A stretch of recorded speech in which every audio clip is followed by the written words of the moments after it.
All right, so in this video, I am going to be boring out the center of this plate. It's for a quick welding project that I'm doing, and I need a hole that isn't quite as large as this circle, but this is what is going to determine how large that hole can be and its location. So I'm going to start by setting up this 4-jaw chuck. I already rotated the jaws. 2 of the jaws I rotated so that I can hold it on the outside there, and then 2 of the jaws are rotated so that it is tight enough, close enough to the part. So I can kind of line this up by eye too, which I've been doing. So I'm just trying to get it as close as I can to spend as little time as possible messing with it. So because this doesn't have to be too perfect, I'm going to just take my tool. I'm going to run the tip of the tool up and use it to show me where to adjust to. So you can see right now the line is on that side of the tool, and if I roll it over here, it's on this side of the tool, so I know that I need to loosen this chuck jaw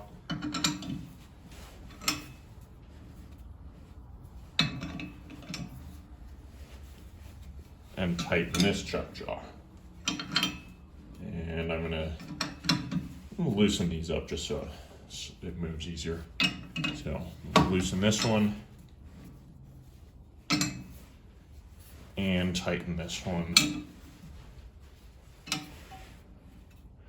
Okay, so now real quick, I'm gonna do the same thing on these. Break this one loose a hair. That's looking pretty good. So I'm going to loosen the one on the camera side and tighten the one on this side. Repeat this until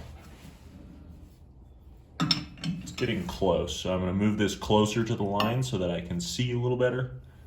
Okay, so I'm going to tighten this one and loosen this one.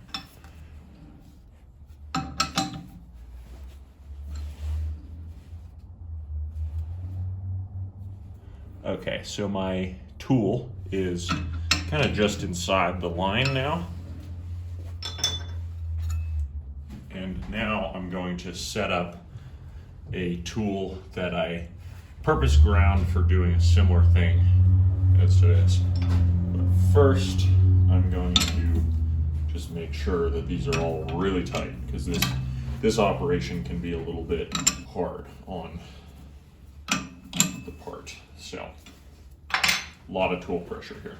Essentially what I'm doing here is I'm parting, but going into the face rather with the face. So you need to have a tool that has a pretty substantial relief cut into it down here, and I believe that this will work. So if I hold that up to it, I think it should show that it is going to work. So let's check that out. Okay, so if I hold my tool up to this, I'm going to be on this side like this, and I should be able to hold this at roughly 90 degrees. And if I look down it to here, we should see that the tool will clear, or that the outside of the part will clear. So get this set up and we'll get going.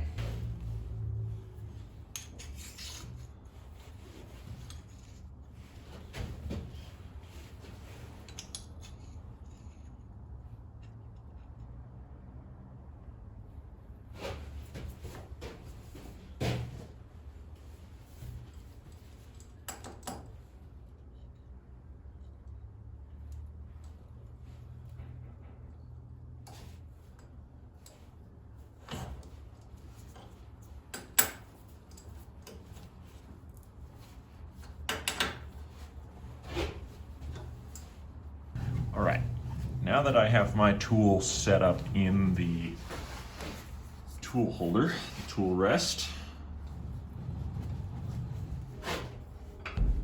I can bring it up to the part and square it as needed. You may have noticed I didn't really pay too much concern to squaring the tool in the tool post. Okay, so tool is square to the part there, we should be good. And I'm going to confirm that this is tight. Put this in the lowest gear possible. Back away from it a little bit.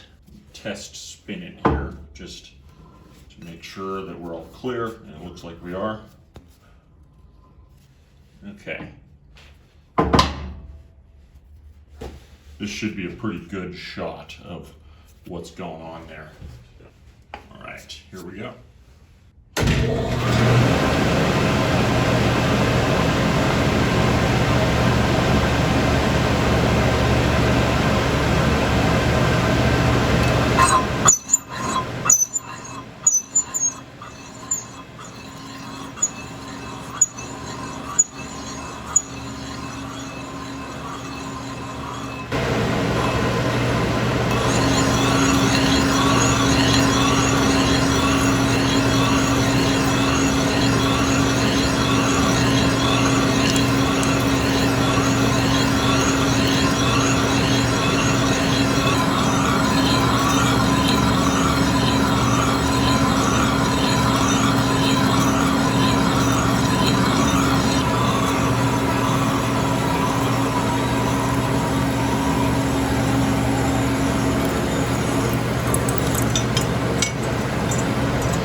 So there we have a very, very efficient way to cut out the inside of a face like that, the inside of a plate.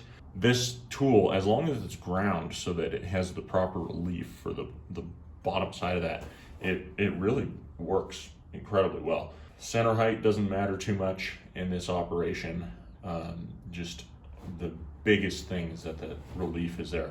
But that took me less than 10 minutes to cut that out, and it is pretty accurate and saves you a lot of time as far as doing it the usual way of drilling and then potentially needing to bore after drilling. This way I wouldn't try to do anything too precise with it, so you still may need to bore, but it can save you a lot of time and steps. Thanks for watching this video on making round holes in not so square parts. I hope you enjoyed watching it as much as I enjoyed making it, and I will see you on the next one.